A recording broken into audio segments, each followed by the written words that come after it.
Olá, eu sou Karina Rosengue Dal Ponte, sou professora do setor de educação da Universidade Federal do Paraná, tenho minha formação em licenciatura em Geografia e o doutorado em Educação pela UFSC e quero convidar você para conhecer minha biblioteca. Então, eu recebi o desafio de escolher alguns livros que eu levaria da minha biblioteca, né? Caso tivesse um fim de mundo para acontecer, quais desses que eu levaria comigo? Eu acho que o primeiro que eu levaria comigo foi o último que eu li, que é Virginia Woolf. Deixa eu botar aqui. Vamos ver se eu consigo tirar aqui sem bagunçar.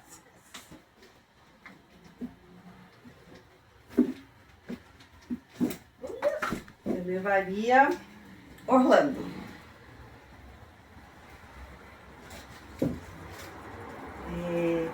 Eu também escolheria algum de literatura brasileira também, que é a Socorro Acioli,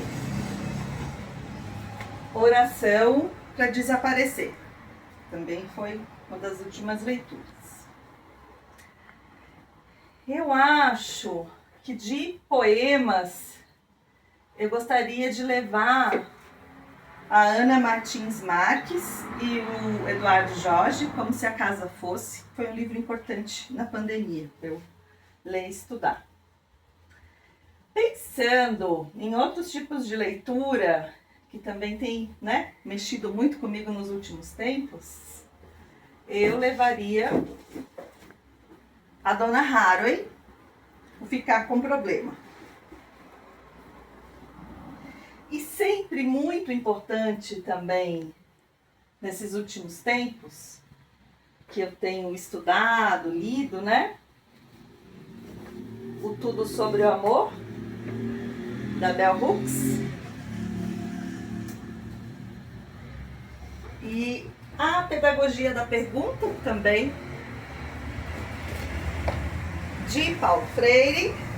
E a minha sacola já está cheia, mas eu vou pegar mais um, que é um livro que me emociona muito, que é a expansão dos começos, de Leandro Belinazzo, que é o trabalho dele que ele escreveu para titularidade de docência na Universidade Federal. E eu acho que tá bom que minha sacola já está muito cheia. Bom, como vocês podem ver, minha sacola está abarrotada aqui de livros, E eu queria convidá-las e convidá-los para entender, o porquê dessas escolhas, e vou comentar brevemente, a escolha de cada um desses que eu coloquei aqui no meu sacolão. Bom, então eu vou começar apresentando, essa tarefa difícil que é de escolher aqui. Claro que minha biblioteca não é muito grande, eu até dei uma arrumada nela, mas escolher alguns dos livros que eu acho que nos últimos tempos foram importantes e continuarão sendo importantes para mim. O primeiro deles, então, é Virginia Woolf e Orlando, uma biografia.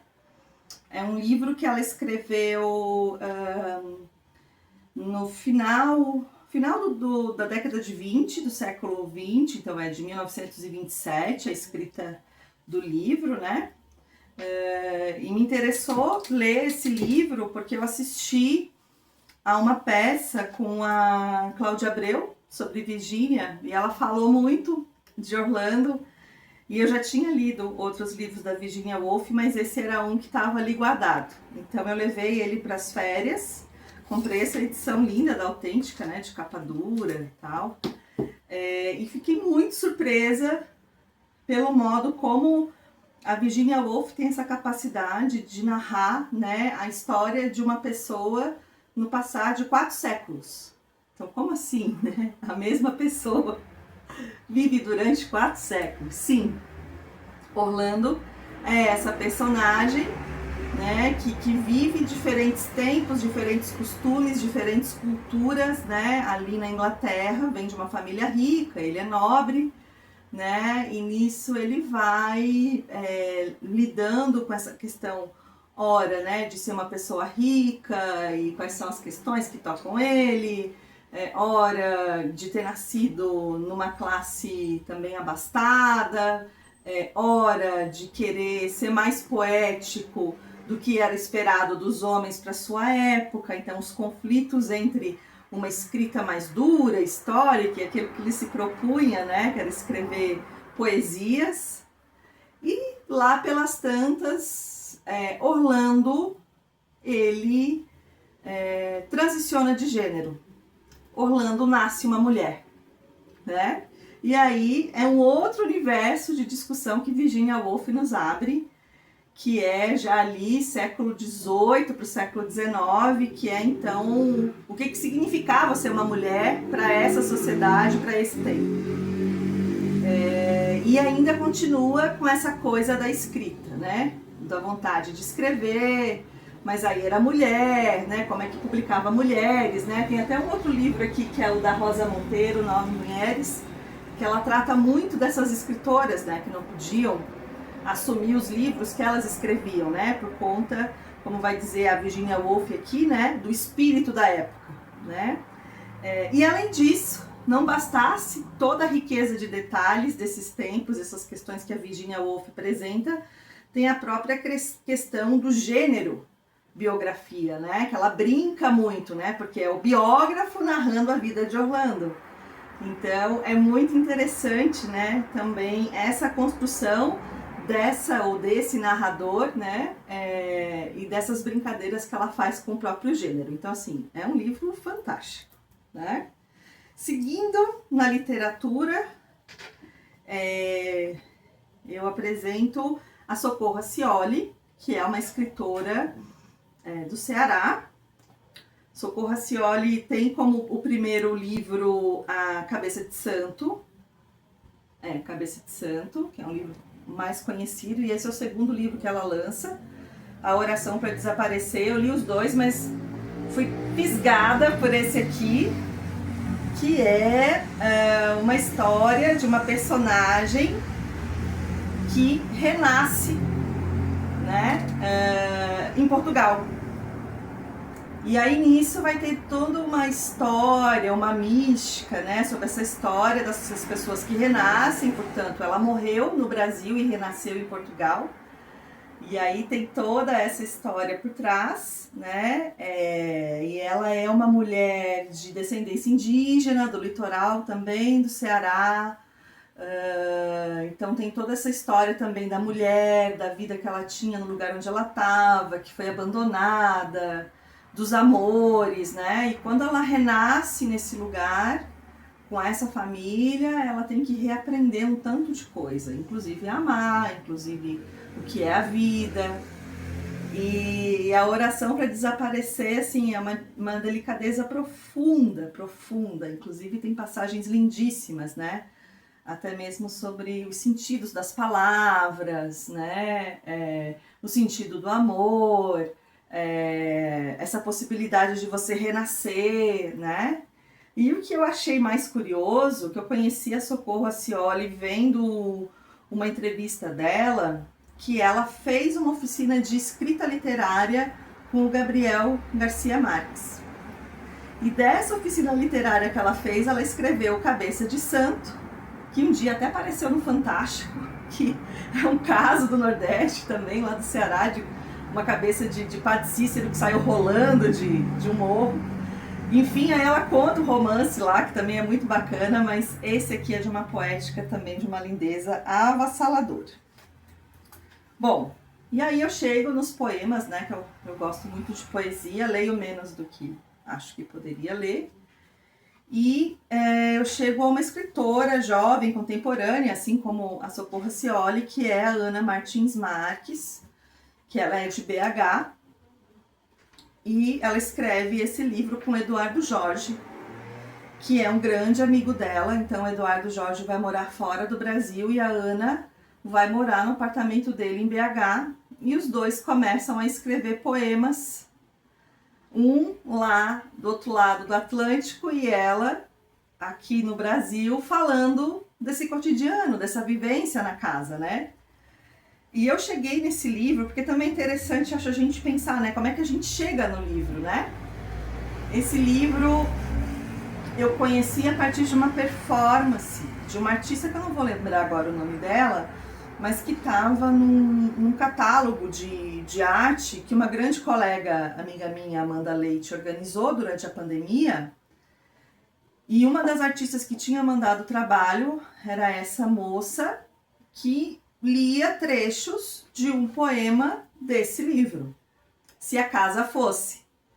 Então eu já estava pensando em escrever um texto para um evento que eu fui convidada, né? E eu já tinha feito também um trabalho de pedir para colegas, professores mandarem fotos dos seus ambientes de estudo durante a pandemia, né? Tinha também lido um texto da Emanuele Cottia sobre a casa, a pandemia. Eu estava muito tocada por isso. E aí o universo parece que conspira e vai botando na nossa frente, né? Aí eu cheguei nesse livro, comprei pela internet, chegou lá em casa. E assim também ele é de uma lindeza, né? E eu que venho da geografia também me interesso muito, né? Por essa coisa da casa, do lugar, dos afetos, né? A relação com as plantas, com os móveis. Inclusive, tem um outro livro que eu li agora no verão, que fala, ó, eu vou fazer diferente aqui. Que eu li agora no verão, foi antes das férias, que vai falar também muito da casa e dos objetos, que é esse da Mariana Salomão Carrara, Não Fosse as Sílabas de Sábado. A personagem principal, ela é uma arquiteta que perde o marido e ela fala muito, né, dos objetos, da casa, do vazio, do luto, mas sobretudo assim, dos objetos como testemunha dessa vida, né? Então eu acho que esses dois livros super se complementam. Tá, agora a gente vai para alguns que vêm nutrindo, né? Claro que esses também me nutrem, né? Enquanto professora, pesquisadora, né? Mas outros que são mais específicos, assim, para pensar os olhares de pesquisa, minha prática de trabalho, né? Livros de um outro gênero que não, né? Os romances ou as ficções, mas que também, de certa maneira, poderia ser um livro de ficção como esse, né? Que foi um que a gente fez um estudo coletivo, né? Com algumas mulheres pesquisadoras amigas minhas, da Donna Haraway, que é Ficar com Problema, Fazer Parentes no Túmulo Seno. Então esse livro é lindo, né? A gente já vê aqui pela capa uma edição fantástica da N-1, né? Eu sou fã dessa editora, tem vários livros dessa editora. E aqui a Donna Haraway, que é uma bióloga que se dedica, estadunidense, né? Que se dedica a pesquisas na área das ciências, da biologia, né? E agora, nos últimos anos, vem se dedicando também a escrever sobre as espécies companheiras, né? Sobre as nossas relações com seres não humanos, né? De como a gente pensa, né? E se viver e morrer juntos, né? No antropoceno. Ela vai trazer aqui várias discussões super interessantes, né? Sobre como realmente, né? Que a gente fica com problema dentro desse contexto, né, apocalíptico, por vezes, né, que a gente escuta e vê muito, a gente está vivendo, né. Então não é um livro que vai trazer uma solução, não é um livro que vai trazer uma receita, é um livro que vai colocar a gente para pensar sobre tudo, né. E acho que ficar com um problema é muito interessante porque essa pesquisa branca, eurocêntrica, né, do qual muitos de nós fomos educados, sempre nos colocaram nesse lugar, né? O pesquisador que resolve o problema. Você tem um problema de pesquisa e depois você diz como que ele vai ser resolvido. E aqui ela puxa o nosso tapete de todas essas certezas para dizer não. O bacana é ficar com o problema. E aí como é que a gente fica com o problema, né? A gente fica com o problema aqui a partir do que ela traz, pensando associações com artistas que trabalham com elementos da natureza, pesquisadores que trabalham com as algas, que trabalham com os seres microscópicos, enfim, então assim, são vários ensaios, né, que ela traz aqui e que deixa a gente assim, estarrecida, né, de tão bom que é e de tanto que faz a gente pensar. Bom, aí agora a gente vai para Paulinho, porque o próximo livro vai ter uma relação com Paulo Freire. Esse era um livro que estava aqui na minha estante já há algum tempo, né? Eu uso muito na aula de didática a pedagogia da autonomia e outros textos avulsos de Paulo Freire. E esse foi um desafio que eu lancei para um grupo de graduandos do curso de Geografia, que eram bolsistas de um programa voltado para a licenciatura da universidade, que chama Programa Licenciar.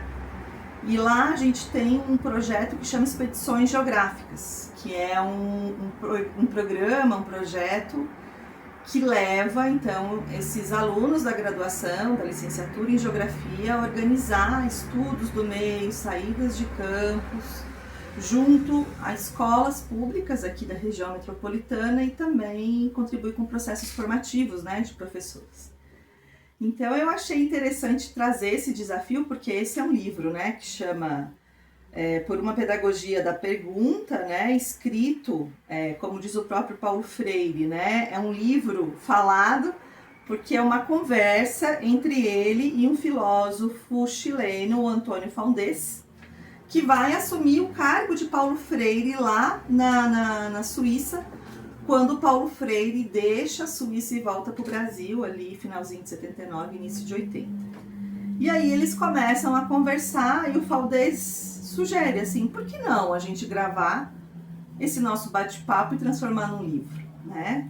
E é um livro que tem como centralidade trazer tanto, né, um pouco dessa história dos dois, né, dois homens intelectuais, exilados, morando fora, né, do seu país, trabalhando com educação fora do seu país, onde inevitavelmente eles comparam, né, o que é a educação e quem são os estudantes na América Latina, diferente dos estudantes ora nos Estados Unidos, ora na Europa, ora em África, né, porque ambos vão para a África. O Faundés trabalhou com os mineradores do Chile, então ele vem desse lugar também, né, de uma pobreza extrema, de pessoas que tinham muitas precariedades, né, e se encontra com a pedagogia de Freire. E o que eu acho muito interessante aqui é também esse lugar que eles se colocam para se questionarem, né, um ao outro, né? Ah, você acha que então nessa época que você estava dando aula, você estava fazendo a diferença lá nos Estados Unidos? Ah, como é que você acha que o povo aqui da Europa te via, né, como um latino-americano? Então tem, sim, questões super interessantes para pensar o nosso tempo agora, né? As nossas relações ainda com esses processos de colonização de saberes, né? Então, Paulo Freire, como sempre, à frente do seu tempo, já trata disso nesse livro, né? E, claro, a questão da pergunta, que é essencial a qualquer trabalho de pesquisa, né? Então, aqui, se a dona Haraway incita a gente a ficar com problema, aqui os dois vão incitar a gente a compreender que a pergunta é a centralidade de qualquer proposta investigativa, de qualquer trabalho educativo que a gente propõe, né? Então, pelas tantas, eles dizem, porque o mundo hoje está muito acostumado a ter mais respostas prontas do que perguntas. E o nosso trabalho como educadores é saber ensinar o povo a perguntar, né? Então, isso é demais, é bonito demais, é um livro muito, muito bacana.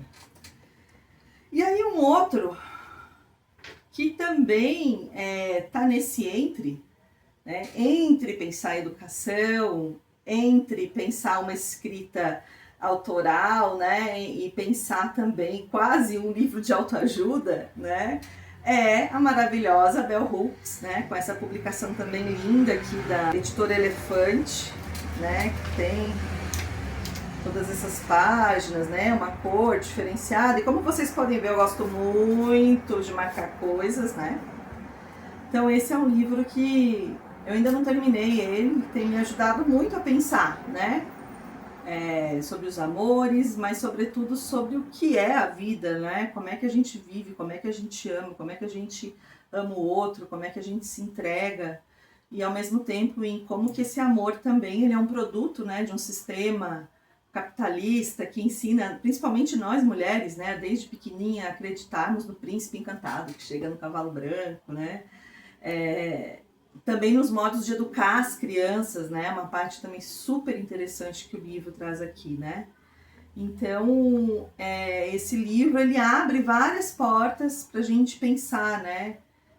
Quem somos, pensar as nossas relações afetivas e entender, principalmente, que o amor é uma ação, né? Que o amor, ele é construído de várias camadas também, mas principalmente desfazer aquela ideia do amor romântico e aproximar da própria ideia, né, de amorosidade que o Paulo Freire escreve, né, também como um ato político, como uma ação, né, como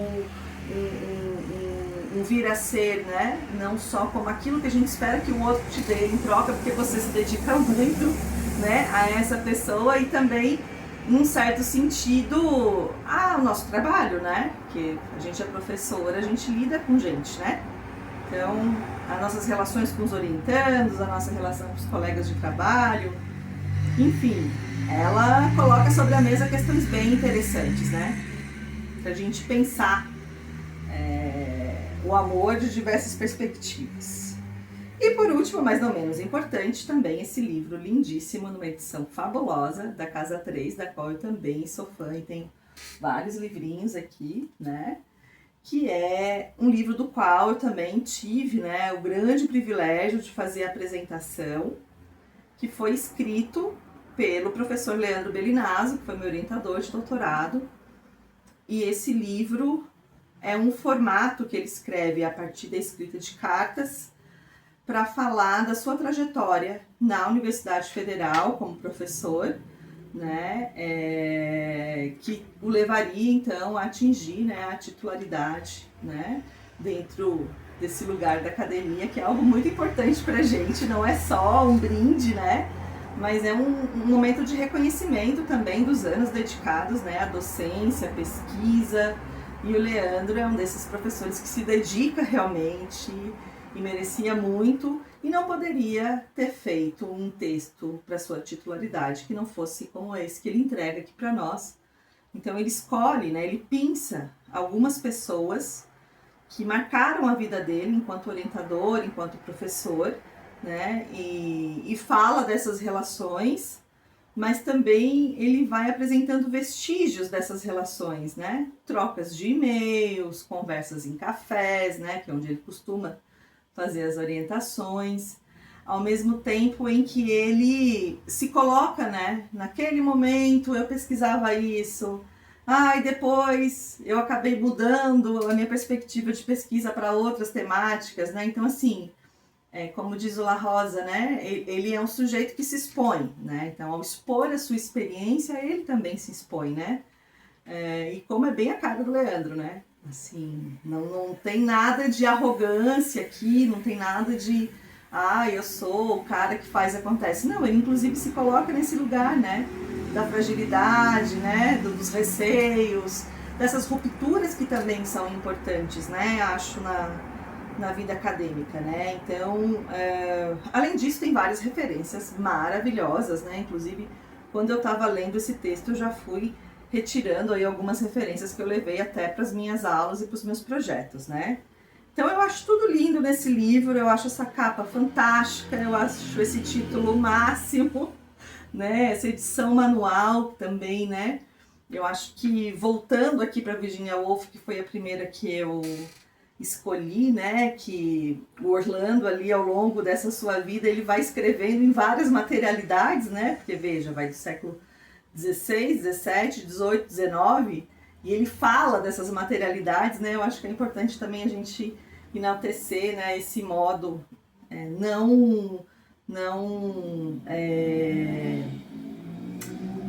de série, né, assim, padronizado, né, da produção de um livro, que é um livro com toda essa estética manual, né?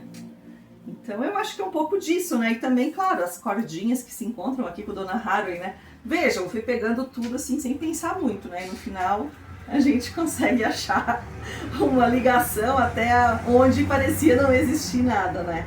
Mas eu acho que a biblioteca é um pouco disso também, né? Faz isso com a gente, né? A gente vai buscando, vai se encontrando e vai pensando coisas, né, também a partir desses encontros. É isso, obrigada.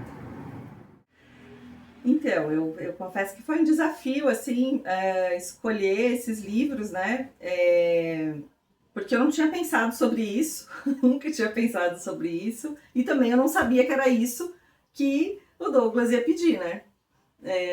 Então, eu fui trazendo referências mais recentes, né, do que eu tenho lido, principalmente na literatura, que foram esses quase que os últimos livros que eu li, e também essas referências mais da minha área de trabalho, né, que é a educação, que é a formação de professores, né, e esse lugar de pesquisa, né, também como a leitura desses livros também dialogam, né, com esse lugar que eu ocupo agora, né, com essa profissão, né, com esse ofício que eu tenho agora, que também é um pouco esse de escavar coisas, né, de buscar essas referências, né, e eu também gosto muito de levar os livros para a sala de aula, porque hoje a gente tem uma prática, né, na universidade que é muito de os estudantes acessarem um PDF, né? Até por conta própria da questão ecológica, da gente não ter mais, né, a pasta, a salinha das cópias, né, como eu tive na minha graduação,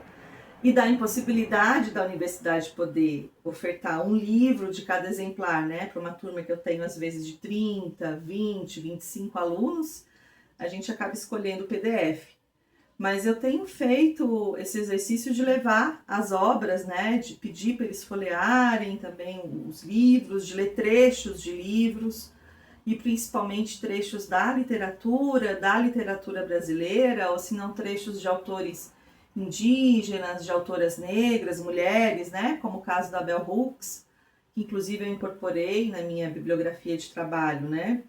Então, escolher esses livros também é para mostrar um pouco, né, de como esse exercício de leitura, ele também se reflete numa prática de trabalho, né, e da importância disso, né, mas confesso que sim, foi mais ou menos essa escolha, acho que pela questão, né, dos livros mais próximos, que vem impactando muito, e desses que eu quase que carrego debaixo do braço. Para onde eu vou, né? E isso também me faz pensar a importância, né, da literatura na minha vida, né? Eu venho de uma família de operários, né? Minha mãe dona de casa, estudou até o 8º ano, meu pai trabalhou como mineiro, né, debaixo da mina também, não cursou ensino médio. Na minha casa, além daquelas coleções, né, que os livreiros passavam para vender de porta em porta, eu tinha, e lendo, né, recente uma dissertação de mestrado, que eu vou participar como banca, a gente tinha a coleção dos disquinhos, que eram, ai gente, fiquei emocionada assim de lembrar que tinha, né, os disquinhos que a gente botava no toca-disco e ouvia as histórias. Então tinha uma história que me encantava muito e me apavorava, que era do soldadinho de chumbo, né, que ele perdia uma perna, né, a bailarina, enfim. Então essas foram as referências da minha primeira infância, né? Ou a gente usava o livro para fazer pesquisa, ou tinha os disquinhos para ouvir histórias. E quando eu mudei de escola e fui para uma escola maior, nos anos finais do ensino médio, eu descobri que lá tinha uma biblioteca gigante, né? E eu venho de Criciúma, uma cidade do interior, assim, né? E eram várias e várias e várias fileiras de livros, né? E aí eu comecei a frequentar o espaço, porque eu gostava do silêncio, gostava do cheiro dos livros, gostava da estética da biblioteca, né? Aquela coisa organizada, né? Na época tinha o fichário, que a gente buscava os livros do fichário, né, gente? Porque não tinha computador, né, para cadastrar. E levava os livros para casa, assim, de tudo, desde coleção Vagalume, que foram livros também que a professora de língua portuguesa, né, começou a passar pra gente. Então eu lembro do Açúcar Amargo, o Escaravelho do Diabo, A Ilha Perdida, que inclusive a minha filha leu ano passado na escola. E 2 livros em especial, assim, que marcaram, né, esse meu início de adolescência e essa minha curiosidade, né, em relação aos livros, que foi o Feliz Ano Velho, o livro do Marcelo Rubens Paiva, né? Que agora ao assistir o filme, né? Fiquei com vontade também de ler o livro do Ainda Estou Aqui, que conta a história, né? Um pouco ali da família dele, mas é mais focado no acidente que ele teve na piscina e que deixou ele, né, tetraplégico em cadeira de rodas. Então foi um livro que marcou muito a minha adolescência, né? Como é que uma pessoa assim, de uma hora para outra, né, acaba na situação que ele né, que ele mudou, né? Enfim, era um cara que andava, corria e tal, e hoje ele vive, né, na cadeira de rodas. E o outro era um livro gigante, mas que eu tinha orgulho de andar com ele pela escola, porque eu pegava várias e várias vezes. Como eu disse, eu sempre gostei de poemas, né? Que era a Antologia Poética do Vinícius de Moraes. Então eu adorava decorar os poemas de Vinícius, né? E só depois que eu comecei a ouvir os poemas de Vinícius na Bossa Nova. Então primeiro eu li o Vinícius para depois ouvi-lo, né? E essas foram, assim, as experiências mais bonitas, né, da minha infância, da minha adolescência, e depois já na faculdade, a universidade que eu estudei tinha uma biblioteca que era, assim, pequena, mas lá eu conheci José Saramago, lá eu conheci mais alguns autores da língua portuguesa, mas especialmente eu lembro do José Saramago e um ensaio sobre a cegueira, que foi um livro também que me arrebatou na época da graduação também, né? E depois veio filme. E, enfim, assim, e aí com o tempo, com o trabalho, aí fui fazer mestrado. E no mestrado, assim, eu lia muito, mas eu lia muita coisa da pesquisa, né? Porque eu estava lá no FMG, que também tinha, né? A Fafiche, que era o Centro de Humanas, uma biblioteca maravilhosa, né? Mas um fato curioso que mesmo lendo as coisas, né, mais duras assim da pesquisa, eu lembro o dia que chegou na biblioteca de arquitetura, porque claro, né, eu não tive bolsa, não tinha dinheiro, então eu não podia comprar livros, né? Então eu andava por várias bibliotecas da universidade para pegar os livros, né? E eu lembro que chegou na biblioteca da arquitetura o livro Passagens do Walter Benjamin, que é um troço desse tamanho. E eu fui a primeira usuária a tirar o livro da biblioteca. Levei para casa, assim, uns 15, 20 quarteirões aquele livro. E um dia eu fui falar pro meu orientador, eu tô lendo o Benjamin. Ele disse, não acredito, você tem que ler as coisas do mestrado, né? E depois também, assim, eu passei a comprar livros menores, né? Que eu podia ter acesso. Acho que até quando eu chego no doutorado, e aí com a bolsa do doutorado eu consegui aos pouquinhos, né, ir investindo na biblioteca que eu tenho aqui. Alguns livros são dessa época ainda do doutorado, outros vieram depois, mas foi muito importante ter esse financiamento, né, porque me ajudou a consolidar também a minha pesquisa, né, com essas leituras, até porque minha tese ela se origina de um livro. E eu gosto muito de falar isso, porque foi um livro que eu descobri de uma forma... Tenho até medo de mexer nele aqui para ele não desmanchar. De uma forma muito inusitada, que foi num livro didático. Eu vi uma epígrafe que falava sobre... que um mapa é uma coisa impossível, porque ela converte elevações em coisas planas, né? E aí eu fui ver lá a descoberta da lentidão, Steinaldoni. Disse, gente, mas eu nunca ouvi falar desse cara, né? O que é isso?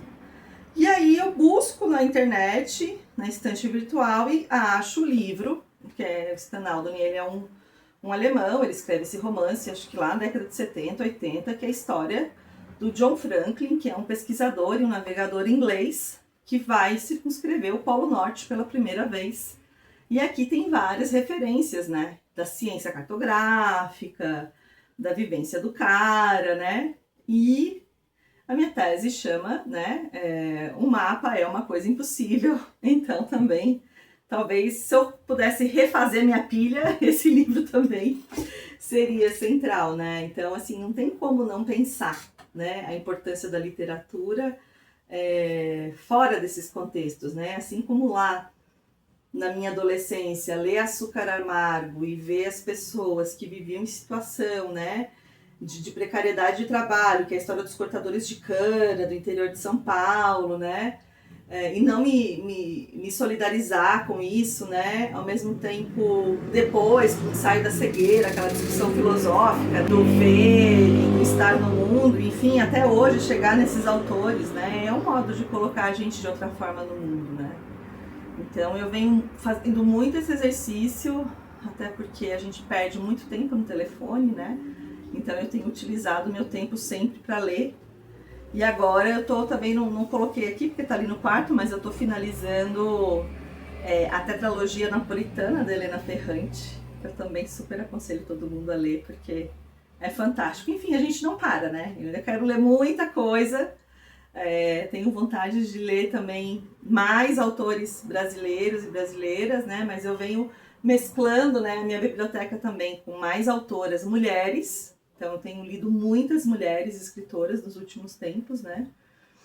E também autores indígenas, né, autoras negras, né? Eu acho que isso também faz total diferença, né, no modo da gente exercer essa alteridade, né, e ver o mundo com outras lentes.